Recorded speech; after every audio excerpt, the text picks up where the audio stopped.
Bismillah. Assalamualaikum warahmatullahi wabarakatuh.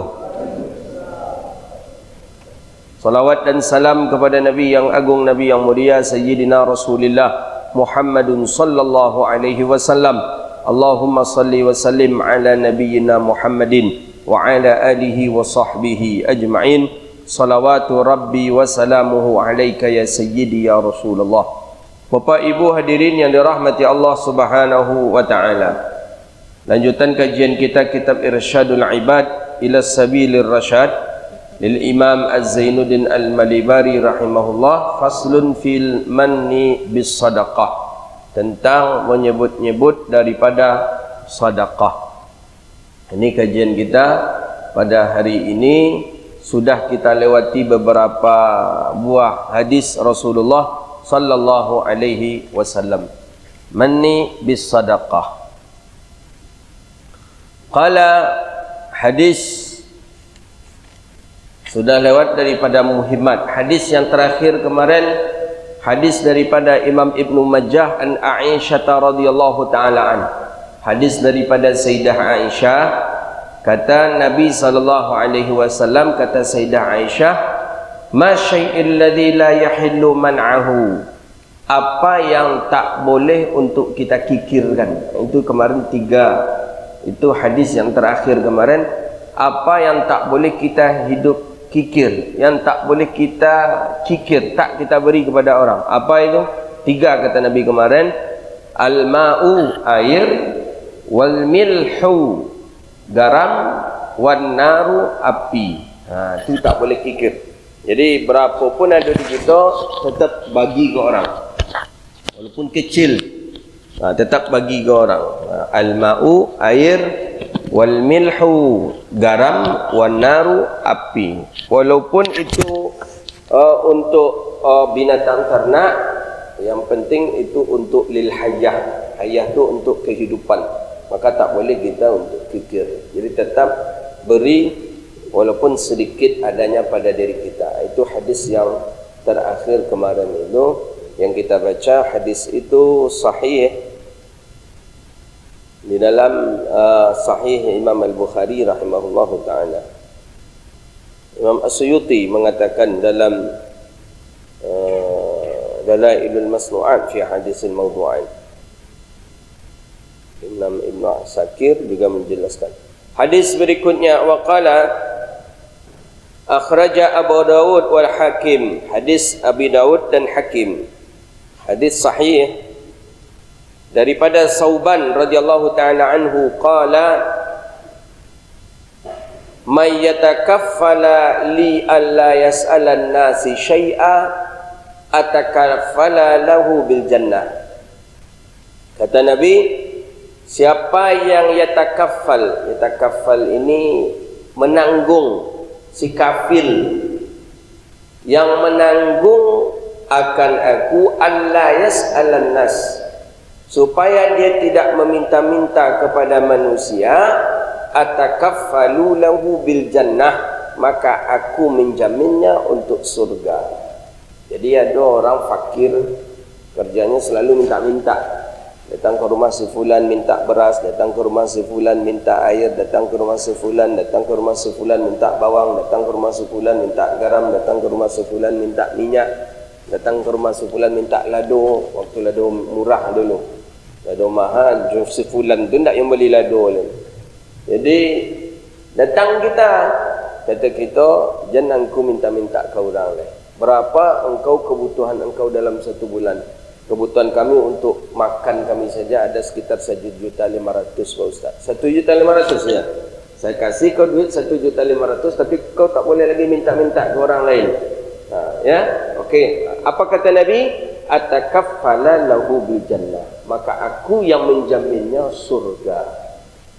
Untuk siapa surga? Untuk orang yang mengkafil tadi, untuk orang yang menjamin tadi. Gitu dia. Jadi sebisa mungkin jangan orang tu minta-minta. Nampak lewat orang tu minta-minta, berapa orang dapat orang dalam sehari minta-minta kau. Paling dapat 30-40. Kalau dia nak yang PT 40 ribu lang pulang lah. Dia nak ni orang minta-minta. Dia tak apa dapat. Kita 40 ribu pulang lah. Atakaffalu lahu bil jannah, maka aku menjamin baginya surga. Itu dia. Takutnya awak di situ ni nak minta sampai nak lain ni minta belumnya lah kan. Ya, inilah kebiasaan kadang penyakit meminta-minta penyakit. Tu. Dia berbahaya. Atakaffala lahu bil jannah. Maka aku jaminannya, aku yang menjaminnya baginya itu ada surga. Tu. Hadis berikutnya. Jadi kalaulah Nabi menjamin masuk surga tu, tak ada yang bisa menghalang dia. Tak ada yang bisa menghalang Nabi menjamin masuk surga. Yang memegang kunci surga tu Nabi. Dalam hadis sahih Nabi mengatakan, atani babul jannah yaumal qiyamah fa astaftihu fa aqulu khazin man anta fa aqulu Muhammad. Datang aku ke pintu surga, aku minta buka. Pas nak buka pintu surga, bertanya orang yang dari dalam, malaikat Ridwan, man anta, siapa engkau? Jadi malaikat Ridwan itulah dalam surganya, bukan di luar surganya kini. Dalam surga, karenanya dari dalam surga tak tentu dia yang minta buka tu Nabi Muhammad. Makanya ya, sama dengan orang sipir dalam penjara, di luar penjaranya menjaga.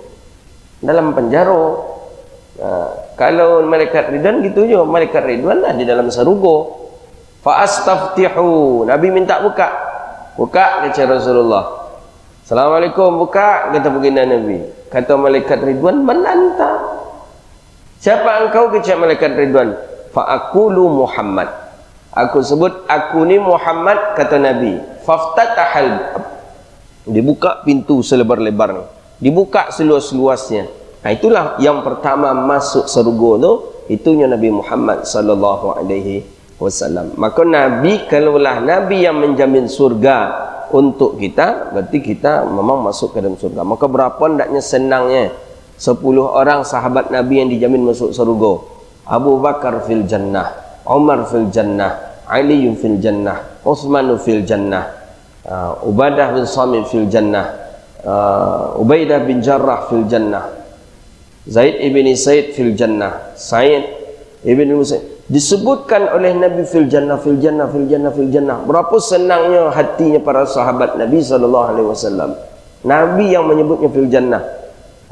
Belum lagi Sayyidina Bilal, aku mendengar sandalmu sudah berada di surga, telapak kakimu di surga, kata Rasulullah. Berapa hendaknya senangnya para sahabat Nabi. Karena memang Nabi yang memegang hak patennya surga itu ada di Rasulullah SAW. Maka kalau ada orang menyebut Nabi tidak masuk surga, itu bingung orang. Setinggi apapun pangkat jabatannya, kalau mengatakan Nabi tak masuk ke dalam surga, itu banyak hadis yang ia langgar. Banyak hadis Nabi yang ia buang itu, tentang bagaimana kedudukan Rasulullah sallallahu alaihi wasallam. Malaikat Ridwan sendiri belum membuka pintu kalau yang masuk itu belum Nabi Muhammad. Maka dibukalah pintu surga tadi kalau yang masuk itu adalah Nabi Muhammad sallallahu alaihi wasallam. Bahkan Nabi tahu jumlah bilangan yang tak dihisap. Tak dihisap. Umat Nabi tak dihisap. Kata Rasulullah dalam hadis sahih Muslim itu, yadkhulul ummati yadkhulul jannata ala ummati, masuk surga umatku berapa, kata Rasulullah sallallahu alaihi wasallam, 70,000 bighairi hisabin, 70,000 orang tanpa hisab. Tak pakai hisab no? Mati dikuburkannya, datang kiamat langsungnya dari kubur tu masuk ke surga tanpa pakai siratal mustaqim, tanpa pakai yaumil hisab, tanpa pakai yaumil mahsyar. Mati masuk masuk kubur dia, tunggu kiamat. Setelah terjadi kiamat langsung dia masuk ke dalam surga. 70,000 banyak golongan orang itu. Bayangkanlah Tuhan, 70,000. Kita mudah-mudahan termasuk bagian dan 70,000 itu. Amin. Tak pakai hisabnya. Yadkhulunal ummati. Belum lagi Nabi SAW mengatakan, ya Rasulullah, kata baginda Nabi, kalian ni akan masuk surga, umatku masuk surga, illa man aba, kata Nabi. Illa man aba, kecuali orang yang enggan.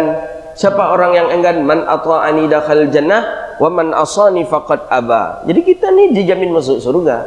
Dijamin masuk surga. Tidak ada di sana diistilahkan orang Muslim itu tidak masuk surga. Tidak ada. Masuk surga gitu. Jadi walaupun mereka mengkafirkan gitu mungkin dari kalangan Wahaboy, tapi jaminan Nabi jauh lebih besar daripada kafiran mereka terhadap kita. Sehingga Ukasyah mengatakan, ya Rasulullah, tolong doakan aku kepada Allah, aku bagian daripada yang 70.000 itu. Anta minhum, kata Nabi. Ya, engkau bagian daripada itu, kata Rasulullah. Datang sahabat cik lain, hamba doa ya Rasulullah. Ke cik Nabi, sabaqakal Ukasyah. Doa sudah dimulai oleh Ukasyah. Jadi ada tafsiran syarah ulama mengatakan, laki-laki kau tak sama nyojo Ukasyah. Ada yang mengatakan, inilah dapat bagian daripada Ukasyah. Nabi nak dia mendoakannya karena lah didoakan awal dia Ukasyah. Tapi ulama mengatakan sahabat yang satu ini berbeda amalannya dengan amalannya Ukasyah. Itu dia. Jadi kalaulah Nabi menjamin, itu dah selamat dah kita ini.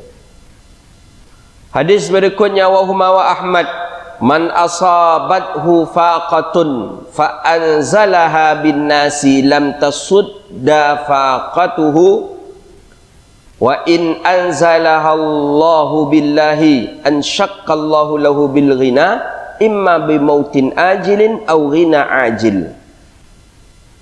Siapa yang ditimpa akannya orang oleh faqah, kesulitan, kita diuji oleh Allah dengan kesulitan, payah hidup, fa anzalaha bin nas, kemudian ia datang kepada manusia untuk minta diselesaikan daripada kesusahan dia, minta bantulah ke orang-orang, tapi lam tasuddu faqatahu, tapi tidak juga selesai daripada masalah. Datang ke siku minta selesaikan, datang ke siku minta selesaikan, tidak selesai. Wa in anzalaha billahi, wa in, dan sekalipun bahwa datang dia pun itu dengan Allah, atau ragu dia dengan Allah bahwa sesungguhnya Allah memberikannya, imma bimautin ajilin au ghina ajilin. Dia sudah berusaha tapi dia ada syak kepada Allah. Ini Allah ni nampaknya tak begitu sayanglah dengan saya, katanya. Saya disia-siakan oleh Allah. Orang kaya sama dengan saya dulu awalnya, sama-sama dari nol, tapi dia bisa kaya, saya tidak. Kenapa ini? Ada apa ini? Berusaha dia untuk bisa menjadi kaya, tapi sudah terlampau syak kepada Allah. Imma bimautin ajilin au ghina ajil. Adakala dengan mati yang cepat atau kaya yang lambat. Dua saja. Matinya mungkin terlampau capek orang kau besok, atau umurnya lebih panjang tapi kayunya lambat. Lamanya bau-usaha barunya menjadi kayu. Itu dia. Jadi bisa jadi awak yang alun kayu kini kau mungkin dek gara-gara dojo syak kepada Allah yang kurang elok mungkin. Padahal sama awak jo kawan jo. Awak baladang, kawan baladang. Awak mengalih, kawan mengalih. Awak masuk karajo, kawan masuk karajo. Tapi kawan tadi copek naik hartanya. Kita alun jo lain. Mungkin masih ada syak kepada Allah. Buangkanlah syak kepada Allah ini. Apa syak pada lain? Mungkin syak pada Allah. Apa je nan kadang kerajaan ni kalau je Allah kagih dan dah. Itulah syak je ke Allah Taala. Tak boleh syak kepada Allah Taala, tak boleh. Hadis berikutnya wa Ahmad an Abi Zar Al-Ghifari radhiyallahu taala anhu, di dalam hadis Imam Ahmad, rajulun thiqah la tas'alan nasa syai'a wala sautaka wa in saqata minka hatta tanzila ilaihi fata'khudhahu. Kata Nabi sallallahu alaihi wasallam, la tas'alan nasi syai'a, jangan kamu meminta kepada manusia, jangan mengadu-ngadu kepada manusia, jangan pula kita merengek-rengek kepada manusia, jangan pula kita terlampau berharap dan mengemis-ngemis kepada manusia. Jangan terlampau, jangan sampai. Wa in saqata minka, dan jika gugur, jika gagal daripada engkau, gagal kita mendapatkan sesuatu itu, hatta tanzila ilaihi, sampai kita pasrah kepada Allah, kemudian Allah berikan sesuatu itu kepada kita, fatu'khazu, maka ambillah itu. Jadi nak perlu meminta-minta nah. datang orang ke rumah awak bagi sesuatu tu yang awak inginkan, ambil, fatakhudhu. Maka bisa jadi yang datang ke rumah itu tu bukan lagi manusia, tapi mungkin malaikat yang Allah utus untuk kita. Siapa contohnya? Contohnya cucu Rasulullah, cucu baginda Nabi Sayyidina Hasan Husain, Fatimah, ketika berhari raya. Ya, walaupun kedudukan hadis dhaif, tapi untuk ibrah bolehlah. Jadi orang sudah memiliki pakaian ketika itu, ya berhari raya lah, berhari raya pakaian-pakaian baru dengan serba yang barulah. Sedangkan Fatimah anak Rasulullah tidak memiliki harta untuk membelikan itu untuk anaknya Hasan dan Husain. Jadi mengadu ke Rasulullah sallallahu alaihi wasallam Fatimah. Ya, kata Fatimah kepada Rasulullah, anak-anak sudah banyak yang berpakaian baru, sedangkan Hasan Husain belum ada pakaian baru yang untuk kita belikan untuknya ya. Ada pakaian lama. Dah, kata Rasulullah, pakaikan saja pakaian lama kepada Hasan dan Husain. Kata baginda Nabi SAW, besoknya ke hari raya, malam takbir dua saja datang orang ke Fatimah, membawa baju dua style, membawa sepatu dua pasang. Kata orang tadi, berikanlah ini kepada anakmu, pakaikanlah ini untuk dia berhari raya besok. Ini tuan dari mana? Dikatakan oleh Fatimah, kata dijawab oleh malaikat tu, hadza min fadli rabbi. Ini adalah anugerah daripada Tuhanku. Habis tu orang tu pergi dan menghilang. Kemudian pagi besoknya nampak Hasan Husain oleh Rasulullah memakai pakaian yang gagah, sepatu yang gagah. Kata Nabi kepada Fatimah, ya Fatimah, dari mana engkau dapat uang? Dari mana engkau dapat uang? Kenapa engkau belikan anak-anakmu baju ini dengan sepatunya? Ya, ala kadar seperti itu pula lah dulu. Ya. Dulu kemewahan zaman dulu tu mewah juga. Karena orang-orang banyak dari daerah Kufah, Basrah, pedagang datang ke Madinah, dari Syam juga. Jadi ada apa yang, ya ini siapa yang belikan Fatimah, belikan Hasan Husain? Kata Fatimah, malam takbir tadi ada datang orang ya. Orang tadi membawakan pakaian untuk Hasan Husain, memberikan baju dan memberikan sepatu. Engkau kenal dengan orangnya? Enggak engkau tanya dari mana? Aku tanya, ya ini dari mana? Kata dia, hadza min fadli rabbi. Ini anugerah daripada Tuhanku untuk kalian. Kata Nabi, huwa Jibrilun atani. Kata Nabi, dia adalah Jibril, datang dia kepadaku atas perintah Allah. Itulah dia.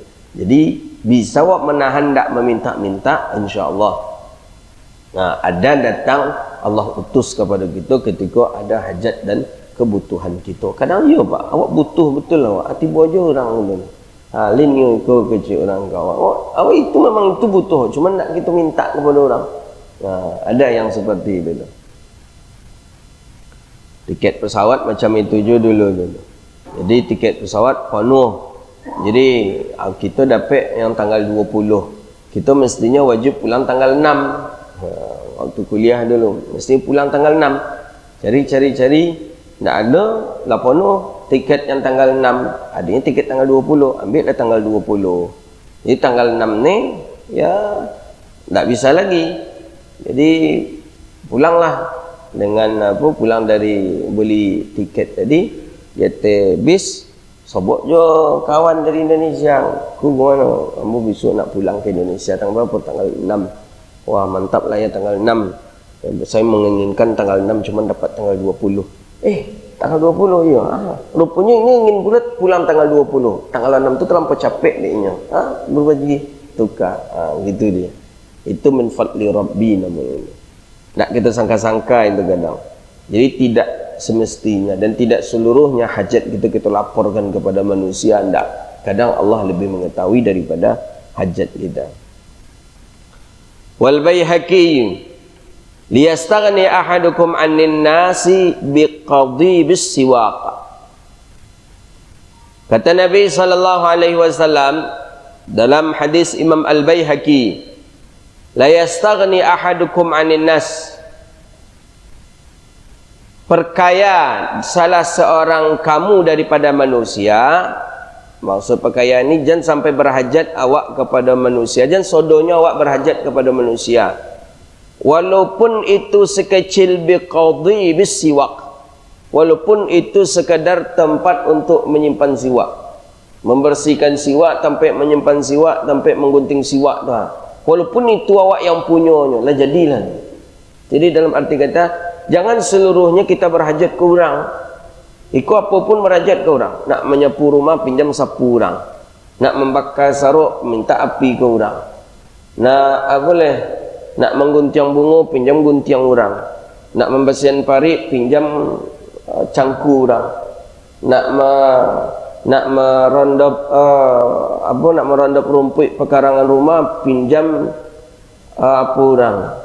Apa nama tu, semprot orang, cap orang. Tak boleh. Ada ndaknya kita jangan sampai barok kepada orang, walaupun sekecil apapun. Dicontohkan dari Nabi, biqadai bis siwak. Kau siwak, karena siwak itu kan dulu orang-orang Arab kan termasuk pakaiannya siwak ini. Orang-orang Arab itu di sakunya ada siwak. Nabi SAW, Nabi di dalam saku Nabi ada siwak, ada gunting kecil, kemudian ada sisir. Itu isi saku Rasulullah. Jadi isi saku Nabi itu gunting kecil, kemudian sisir, kemudian siwak. Itu isi saku Rasulullah SAW. Walaupun itu yang punya di kita, jadilah. Ketika awak nak menyikit rambut, nak awak perlu meminjam punya orang. Ketika awak merapikan kumis, merapikan bulu hidung, tak perlu awak meminjam guntiang ke orang. Ketika awak nak bersiwak, nak membersihkan siwak, nak perlu. Itu penting itu. Tu. Sebenarnya hadis kau lah diamalkan di orang tua-tua dulu. Makanya di orang tua-tua kita dulu tu membeli dandang, membeli kuali, pariuk, kancah, tungku. Padahal dipakai paling 2 kali setahun dia. Bila acara baralek, cik tu acara-acara akikah berdoa. Tapi kenapa orang tua kita masih membalinya? Ingat betul itu. Kecik nenek ambo ketika itu. Supaya anak cucu kami besok jangan barok mana ke orang macam ni. Padahal itu pakai. Kadang tak lu 2 kali setahun, kadang last kali 5 tahun pula dipakai boleh. Nang kuali, nang pariuk, orang pas baralek saja. Itu kenapa tu? Supaya jangan terlampau berharap itu kepada orang. Itunya. Nah, ikut kau menengok orang lah, kau ada je tipe manusia dan suku meminjam. Nandinya nak pernah punya orang. Beli sila, jangan belilah lewat perlu sebentar, pinjam sila punya orang. Tabiat nak meminjam kau. Padahal awak nak meminjam kau hino sebenarnya. Anjaklah, kalau memang mampu kita membeli, beli, wariskan. Kalau nak kita bisa cucu, kita bisa memakai. Dia mereka tahu pek pula ti orang sudah meminjam awak pinjaman awak meminjam punya orang. Tu kadang kalau kasihan tu awak meminjam punya 5 nanya pinjam 3 nak baliknya kerja. Kanlah menjadi tanda tanya awak ada orang. Lah ditandai kita ada orang. Nan berpinjam 3, 5, 3 nak balik. Berpinjam 3, 2 nak balik. Ada sih yang hilang beku pakai kek awak tu kata dia. Ada. Nabi menganjurkan jangan sampai begitu berhajat sadonya kita ke orang. Ada ndaknya kita punya. Ayo setidaknya gunting apa tadi lah kan? Gunting rumput, kau gunting bunga, kau apa mesti. Kau nak pinjam ke orang, nak gerobak pinjam je ke orang. Pokok apa peralatan yang kerajaan sehari-hari pinjam ke orang. Bila dari nak membersihkan pekarangan rumah, tajak pinjam je ke orang. Membersihkan got, parit, cangku pinjam je ke orang. Lah banyak alat orang di rumah kita. Aku pulang hilang aja alat orang. Kecuali mungkin barang yang mahal tak apa-apa. Tapi kalau kebutuhan kita kadang itu jangan. Punyalah kita hendaknya. Itu maksud Rasulullah sallallahu alaihi wasallam.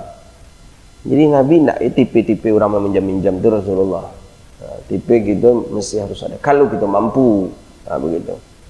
Ini kadang ada orang mampu tapi disengaja-sengaja tidak mampu. Janjang, aja lewat punya apa nama itu barang yang kecil kadang untuk memasang lampu kan ada yang panjang tu kadang begitu kan, yang panjang berapa ni lah cik. Aku setiap putih lampu datang je ke rumah tetangga minjam. Ada pantak lampu tu hanya. Rupanya bulan besok putih je lampu datang je ke rumah tetangga awak balik cik. Awak piti ada pembali, balilah. Itu maksudnya tu dalam syariat. Jangan terlampau berhajat itu kepada orang. Itu. Karena lo dah mau lampu kena awak ya cok lo mancik-mancik apa lampu tu, cuman ya sekali dua kali bisa telok meminjamnya kali nak cikgu bawa wali je nak bisa datang ke rumah orang. Kadang nyetan lewat ada orang datang ke rumah, asal lah tiba lah tu keluar sana lah apa pasti itu pinjam itu mah je lah. Lah pastinya datang peminjam itu mah je ambil sana. Jadi awak alun tiba ke rumah orang tu lah nan cucuk lampu ko lah tiba dekat pintu ko cipai ko ayo tahu benar ah. Karena awak di hadis Nabi itu. Jadi jangan sampai kita begitu berharap kepada manusia walaupun dengan sekecil pun hendaknya memiliki gitu. Gitu. Ya satu lagi supaya jangan kita dianggap remeh oleh manusia begitu. Harus punya wibawa, punya diri. Hadis berikutnya Imam At-Tirmizi rahimahullahu taala. Hadis daripada Imam At-Tirmizi rahimahullahu taala, hadis daripada Hubaishin ibni Junadah As-Saluli. Qala, hadis juga daripada Imam Ibnu Adi. Qala an-nabiy sallallahu alaihi wasallam innal mas'alata la tahillu lil ghani wala lidhi mirratin ay quwwatin sawiya ay timmal khalq salim min mawani' liiktisibat illa lidhi faqrin mudqi'in ay syadid aw ghuramun munzi'in wa man sa'ala an-nas liyasriya bihi maluhu kana khumur shan fi wajhihi yawmal qiyamah wa rasfan hijaratan ya'kuluhu min jahannam faman sa'a falyuksir wa man sya'a falyuklil. Apa kata Nabi SAW? Innal mas'alata, sesungguhnya mas'alata, meminta-minta, la tahillu lil ghaniyyin, tidak dibenarkan bagi si kaya. Jadi kalau orang kaya jangan sampai meminta-minta, tak boleh. Ya orang kaya ko orang yang mampulah begitu dia, tak boleh meminta-minta. Tak boleh juga meminta-minta lidhi mirratin ay quwwatin. Kedua, tak boleh lagi kecil Nabi meminta-minta bagi orang yang berkekuatan. Ada kekuatan, ada tenaga, bekerja bisa, berusaha bisa. Tak boleh meminta-minta kata Rasulullah. Ay timma khalqi salim min mawani'. Ay yang sempurna ciptaan Allah untuknya. Tangan cukup 2, kaki cukup 2, jari cukup 10, jari kaki cukup 10. Mata ancak, telinga elok, hidung elok, muncul tak ada cacat sedikit pun ciptaan Allah untuknya, maka dia termasuk quwwatin. Tak boleh meminta-minta. Illa, siapa yang boleh meminta-minta itu? Illa lidhi faqrin mudqi'in. Yang boleh meminta-minta itu adalah si orang lidhi yang memiliki faqrin, kefakiran, mudqi'in, kefakiran yang sangat-sangat sekali, memang sangat miskin. Kalau bahasa cuma miskin amek, gitulah ni, miskin amat.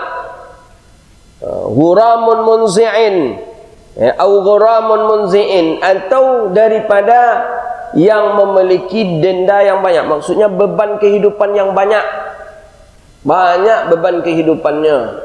Anak banyakkan di sekolahan, jangan untuk sekolah, untuk makan pun payah. Itu ghuramun munzi'in namanya itu. Itu yang boleh meminta. Tapi kalau orang kaya, tak boleh. Orang yang memiliki kekuatan untuk berusaha, tak ada cacat sedikit pun di tubuhnya, tak boleh meminta-minta. Yang boleh siapa? Orang yang sangat miskin sekali dan banyak daripada beban kehidupannya. Maka kata Nabi SAW, wa man sa'alan nas liyasriya bihi maluhu kana khumushan fi wajhihi. Dan siapa yang meminta-minta kepada manusia sedangkan dia juga banyak memiliki harta, ya, kana khumushan fi wajhihi yaumal qiyamah, maka khumushan ay daraban, dipukulkan, dilemparkan wajahnya pada hari kiamat dengan batu, yang batu tadi yakuluhu min jahannam, yang memakan ia daripada jahannam, neraka jahannam. faman syaa'a falyubsir, siapa yang paling banyak meminta-minta ya, maka banyak pula lah batu tadi dilemparkan kepadanya, dan siapa yang sedikit maka sedikit pula lah batu tadi dilemparkan kepadanya. Batu tu dari neraka, ambil dari neraka, kita di padang mahsyar, dilemparlah wajah kita dengan batu tadi. Kalau orang kayu meminta-minta dan orang yang kuat tenaga, gitu. Iku meminta di sikoku untuk meminta pribadinya. Kalau meminta untuk lembaga, tak kena itu. Untuk masjid umpama orang kayu, aku ajak orang datang ke rumah Pak, kami sedang membangun toilet masjid. Kalau ada ni, tolonglah bantu kami Pak. Ayolah kami bantu, datang ke rumah orang kau. Itu bukan meminta-minta di situ maksudnya itu. Meminta di sikoku untuk kebutuhan pribadi gitu. Untuk kebutuhan pribadi kita, kita datang ke siku minta, tak boleh. Begitu. Hadis berikutnya wa Abi Daud. Hadis sahih man sa'ala dari Abi Daud, dari Imam Abi Daud daripada Sahal ibni Hanzaliyah. Qala man sa'ala wa indahu ma yughnihi. Kata Nabi sallallahu alaihi wasallam, man sa'ala, siapa yang meminta-minta, wa indahu ma yughnihi, dan di sisinya itu memiliki yang ia minta. Maksudnya nyo meminta piti ke orang, sedangkan nyo punya piti. Nyo minta nasi ke orang, nyo punya nasi. Nyo minta baju ke orang, nyo punya baju. Pokoknya nyo meminta-minta barang yang ia miliki sebenarnya. Kata Nabi apa? Hadisnya sahih. Fa inna ma yastaksiru minan nar, maka hanya saja yastaksiru minan nar, akan menuntut banyak dia nanti pada hari di neraka. Menuntut banyak ni mempertambah azabnya, memberatkan azabnya nanti di dalam neraka. Awak punya piti, awak minta-minta piti ke orang. Itu punya makanan, kita minta ke orang. Jadi kalau awak punya makan tu usah minta ke orang lagi. Ada di awak, ada di awak. Memborekkan awak besok di neraka gitu. Qalu, bertanya sahabat, wa mal ghaniyul ladzi la yanbaghi ma'hul mas'alah, siapa orang kaya yang tidak boleh ia meminta-minta ya Rasulullah?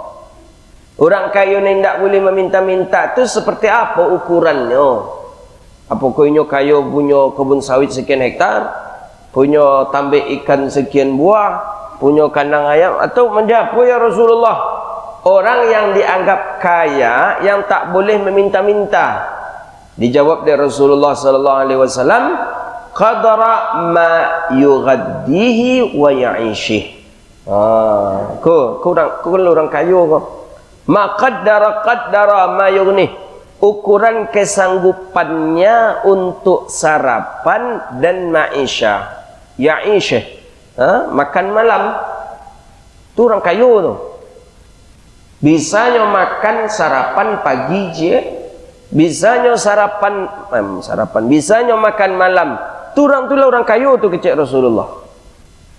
Ai anna man wajadal ghada'u yaumihi, artinya orang yang diperdapat makanan pada hari itu, ghada makanan sarapan pagi pada hari itu, dan makanan malam pada hari itu, yuharrim alaihi ayyas'aluhu tasaddaqat tatawu'an, maka haram atasnya orang tadi untuk meminta-minta sedekah.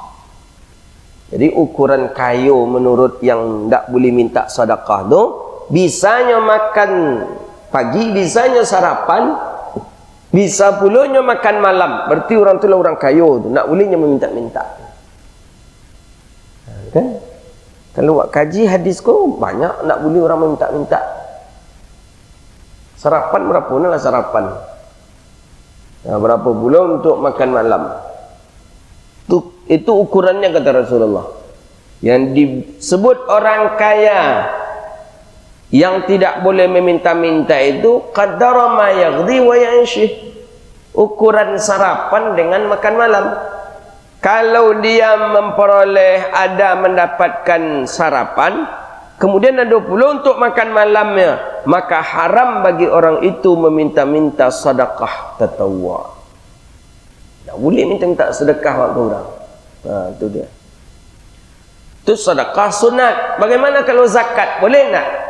Wa amma sadaqatul fard fala yahrimu su'aluha illa ala man indahu kifayah. Kalau zakat boleh tak? Orang kaya tadi yangnya punya sarapan pagi, bisa pulanya makan malam. Kalau sedekah sunat tak boleh. Kalau zakat boleh tak? Wa amma sadaqatul fard, dan adapun sedekah yang fardu, maksudnya zakat, fala yahrimu, maka tidak haramlah meminta-minta baginya, illa ala indahu kifayatun baqiyatul umr al-ghalib ala rajihi indana fihima, kecuali dia memiliki kecukupan untuk sisa-sisa umurnya. Jadi umpamanya umur awak lah 60, rasa-rasa 10 tahun lain paling lama, rasa 10 tahun lain paling lama, 10 tahun lain paling lama, setahun Nabi dawat 100 juta, berarti 10 tahun sa-M. Awak lah punya piti sa-M, lado piti 1M gitu. Jadi bagaimana? Kalau yang model koko baru tidak dibolehkan dia meminta-minta, karena sa-M ku cukup untuk 10 tahun hidupnya sampai mati. Itu maksudnya kifayah itu. Tapi kalau seandainya tidak cukupnya dah, bolehnya untuk meminta-minta kalau itu sedekah. Maka sedekah itu kalau itu zakat, maka zakat itu kan diberikan ke asnaf yang 8: fakir, miskin, ibnu sabil, kemudian gharim, kemudian fi sabilillah, kemudian siapa lagi? Amil, kemudian mu'allaf, kemudian ariqab, orang memerdekakan budak. Jadi 8 ya. Jadi orang memerdekakan budak, misalnya dia orang kaya, dia dapat daripada zakatnya. Begitu dia.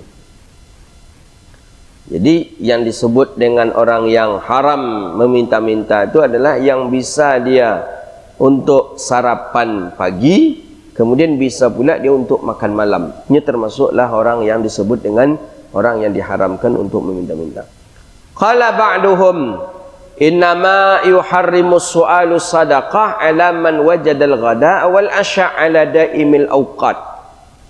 Kata ba'duhum, hanya saja haram meminta-minta sedekah kepada seseorang kalau orang tadi man wajadal ghada, kalau orang tadi memperoleh ghada, sarapan pagi, asya, makan malam, daimil waqt, setiap waktu nyom sarapan dan makan malam, setiap waktu sarapan makan malam, tak pernah nyo indak makan malam, tak pernah pula nyo indak sarapan, maka baginya tu tak boleh meminta-minta, haram hukumnya. Jadi nampaknya nak meminta-minta tu berarti dibolehkan, memang tak ada makan, tak ada makan sama sekali, lah 2 hari nak makan, baru boleh dia meminta-minta. Tapi kalau selagi makan nyo sarapan, makan pulanya makan malam, jangan minta-minta, haram kata ba'duhum. Innama yuharrimu su'alu sadaqatun ala man wajadal ghada'a wal asya'a ala daimil awqat. Diharam dan hanya saja haram meminta-minta sedekah kepada orang, kepada siapa yang haram itu? Kepada orang yang mendapati dia akan sarapan pagi dan makan malam setiap waktu. Awak setiap pagi sarapan, malam makan pula awak, haram hukum bagi kita meminta-minta, tak boleh. Jadi selagi adanya makan malam, selagi adanya sarapan, tak boleh orang tadi meminta-minta. Ya itu. Kalau dipahamilah hadis ko dari orang-orang yang meminta-minta kini, Rasulullah tak ini yang meminta-minta. Karena makan yang lancarnya makan. Jadi yang boleh meminta itu siapa? Orang yang tidak makan. Ailil muddatin tawilatin, masa yang panjang. Wa zakatu ala man wajada kifayatu sanah. Tapi kalau zakat boleh, zakat bolehnya meminta-minta, tapi syaratnya man wajada kifayatun sanah. Kalau nya tu cuman punya bekal untuk makan setahun, sarapan makan malam setahunnya, tahun berikutnya nya nak ada lah dah, bolehnya meminta-minta zakat. Tapi kalau sedekah nak bolehnya meminta-minta. Wa qala Abu Hanifah, kata Imam Abi Hanifah, yajuzu daf'u zakatu ila man yamliku dunan nisab wa in kana sahihan muktasiban lakin la yahillu su'alu liman kana lahu quwwatin yaumihi. Boleh, kata Imam Abi Hanifah, Imam Hanafi, menolak zakat ila man yamliku dunan nisab, orang yang memiliki harta yang memiliki walaupun tidak sampai nisab. Tapi kata Imam Hanafi, wa in kana sahihan muktasiban, sekalipun orang tadi itu orang yang sehat dan ia bisa berusaha, tapi ia punya harta, jangan boleh wak menolaknya. Tapi la yahillu su'alu liman kana lahu quwwati yaumih, tapi tidak boleh kita memberikan kepada orang yang dia memiliki quwwah itu memiliki kebutuhan pokok yaumihi, pada hari itu. Jadi kalau ada orang punya makanan pokok hari itu, tak boleh buat bagi ke ini dah. Begitu menurut Imam Abi Hanifah. Jadi nampaknya memang orang yang boleh meminta-minta, aku memang orang yang miskin amat. Tak makannya sarapan, tak makannya malam, baru meminta-minta. Kalau tak boleh. Hadza wabillahi taufiq. Mudah-mudahan Allah cukupkan kebutuhan kehidupan kita, Allah cukupkan bekal kita di dunia, Allah cukupkan juga bekal kita untuk akhirat nanti insya-Allah. Hadza wabillahi taufiq.